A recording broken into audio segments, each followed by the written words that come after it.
Olá! Hoje a gente vai mergulhar fundo numa partida que, olha, deu o que falar.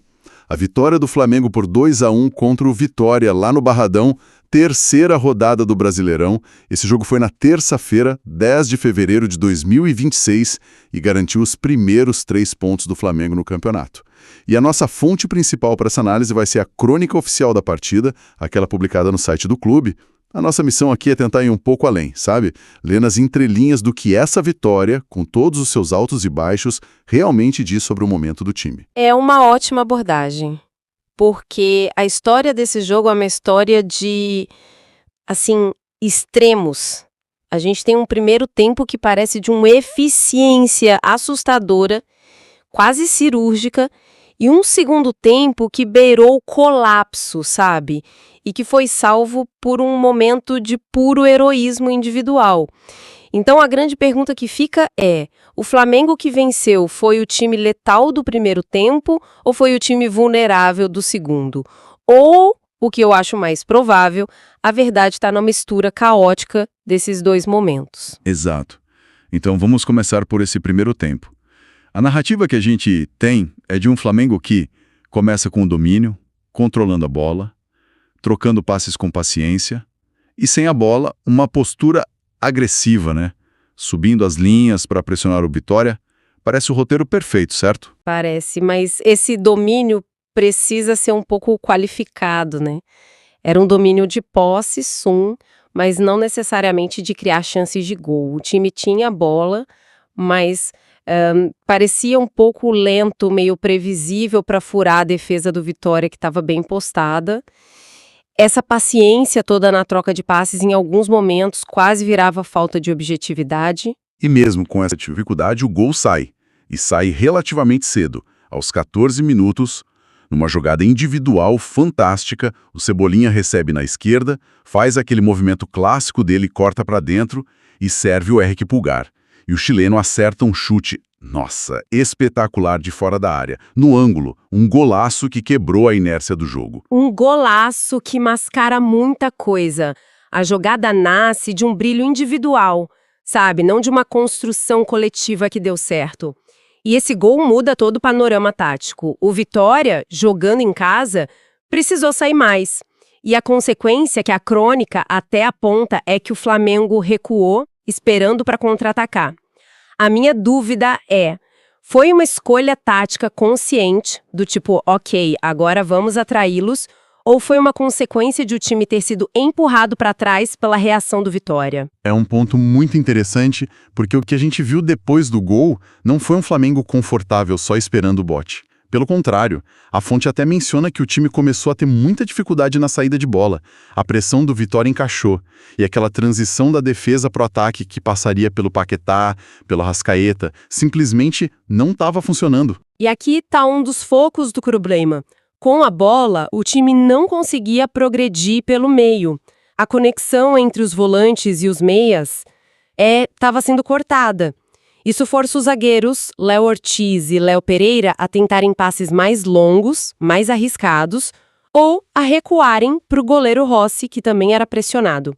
A crônica elogia a segurança da defesa em afastar o perigo, e eles foram bem nisso. Mas o fato da defesa ter sido tão exigida já mostra que o meio-campo não estava dando suporte, né? E essa dificuldade toda para criar torna o segundo gol já nos acréscimos ainda mais surpreendente. A gente está falando de um time que mal conseguia sair jogando e, de repente, aos 48 minutos, um lançamento longo e preciso do zagueiro Léo Ortiz encontra o Cebolinha.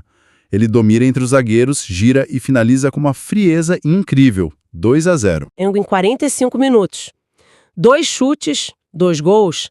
A narrativa oficial chama isso de eficiência letal. E pelos números é inegável. Mas eu pergunto, isso é um modelo de jogo sustentável?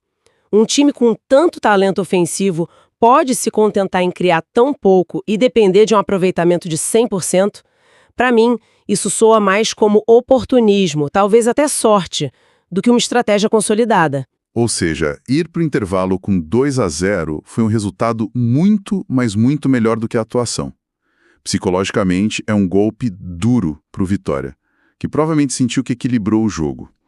Mas para o técnico Felipe Luiz, lá no vestiário, o sentimento devia ser de alívio misturado com uma baita preocupação. Exatamente. A conversa no intervalo não pode ter sido só de elogios. Ele precisava resolver o problema da criação no meio-campo, porque era óbvio que o Vitória viria com tudo para o segundo tempo. Não dava para contar com a sorte ou com esse aproveitamento perfeito por mais 45 minutos. A história do jogo estava longe de acabar. E o segundo tempo começa e confirma todos esses medos. A reação do Vitória não demora, ela é imediata. Logo aos 6 minutos, eles diminuem. A jogada de muita força do centroavante Renato Kaiser, que consegue passar no meio de 3 marcadores do Flamengo e rolar para o Mateuzinho marcar.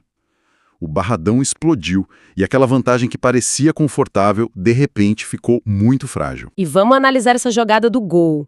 A crônica foca na habilidade do Kaiser, e ele foi muito bem de fato, mas a pergunta que a gente tem que fazer é: como que um atacante consegue se livrar da marcação de 3 jogadores de uma defesa que era tida como segura?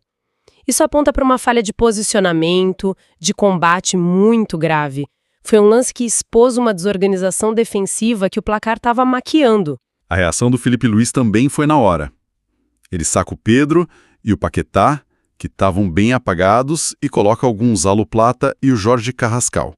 A ideia parecia ser dar mais velocidade na frente com o Plata e tentar ter mais a bola no meio com o Carrascal. Foi a decisão certa. Era uma tentativa de mudar o cenário. Paquetá e Pedro realmente não participaram do jogo. O problema é que as trocas, por si só, não resolveram a questão estrutural. O time continuou com dificuldade de manter a posse, de controlar o ritmo, tanto que logo depois das substituições, o Flamengo até cria uma boa chance com o Plata, mas na sequência, o castigo quase veio. E que castigo seria? O Vitória ataca, o lateral Natan Mendes invade a área e é derrubado pelo Alexandro. Pênalti. O roteiro do desastre estava todo desenhado ali. O estádio empurrando, o time da casa em cima e a chance de ouro para buscar o empate. A pressão naquele momento era absurda. Força mental da equipe. Um time que abriu 2-0 e se vê a um passo de ceder o empate no comecinho do segundo tempo. Tudo indicava que o gol sairia. Era um momento em que a resiliência do time seria posta à prova. E aí o jogo se resume a um duelo. Renato Kaiser, que já tinha dado assistência, contra o goleiro Agustin Rossi. E nesse momento, o individualismo que salvou o Flamengo no ataque no primeiro tempo reaparece na defesa. Rossi voa no canto certo e faz uma defesa espetacular. A crônica até destaca que foi o 10º pênalti defendido por ele com a camisa do Flamengo. Isso consolida ele como um especialista, né? A defesa é gigantesca, um momento de herói. Muda completamente a energia do jogo. Joga um balde de água fria no Vitória e dá um tanque de oxigênio para o Flamengo. Mas, de novo, a gente precisa olhar o quadro completo. O herói só foi necessário porque houve uma falha coletiva antes. Porque um lateral adversário invadiu a área com tanta liberdade a ponto de sofrer o pênalti. A defesa do Rossi segurou o resultado, mas ela não pode apagar a vulnerabilidade que o time mostrou para chegar até ali.